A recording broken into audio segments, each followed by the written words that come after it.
শীঘ্ৰে হ'বলৈ গৈ আছে ছেকেণ্ড ফেজ ডকুমেণ্ট ভেৰিফিকেশ্যন 5550টা LPUP শিক্ষক পদৰ শিক্ষক নিযুক্তিৰে জড়িত এটা গুৰুত্বপূৰ্ণ ইনফৰমেশ্যন আপোনালোকৰ সৈতে শ্বেয়াৰ কৰিম। সকলোৱে ভিডিঅ'টো লাইক এটা কৰি দিব, নতুনকৈ আহিছে যদি আমাৰ চেনেলটো ছাবস্ক্ৰাইব কৰি থ'ব।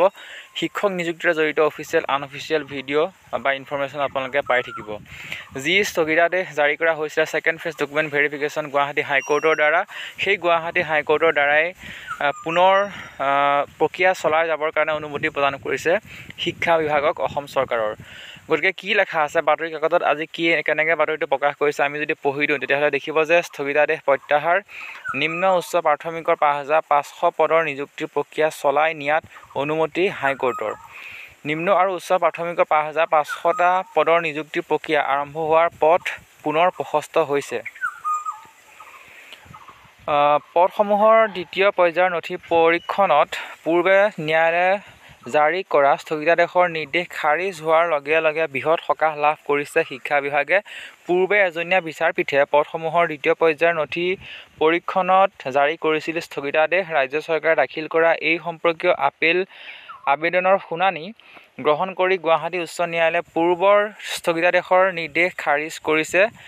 104/2025 নম্বৰৰ লেখ আবেদনৰ ৰায়দান কৰি ন্যায়ালয়ে বৃহৎ সকাহ দিলে শিক্ষা বিভাগক।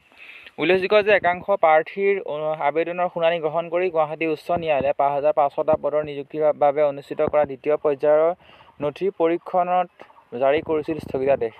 লক্ষণীয়ভাৱে যোৱা 20 মাৰ্চৰ পৰা 29 মাৰ্চলৈ প্ৰথম পৰ্যায়ৰ নথি পৰীক্ষণ কৰিছিল শিক্ষা বিভাগে।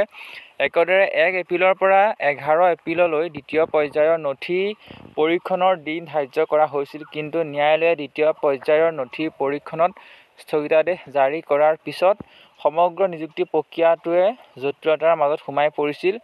অৱশ্যে দ্বিতীয় পৰ্যায়ৰ নথি পৰীক্ষণৰ স্থগিতাদেশ আঁতৰি যোৱাৰ লগে লগে 5500 পদৰ নিযুক্তিৰ প্ৰক্ৰিয়া চলাই যোৱাৰ পথ প্ৰশস্ত হ'ল।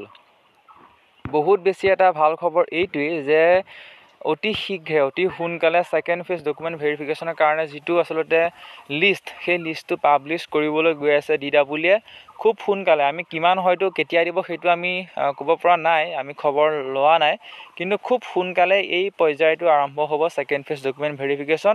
ইতিমধ্যে গুৱাহাটী হাইকোৰ্টে অনুমতি প্ৰদান কৰিছে।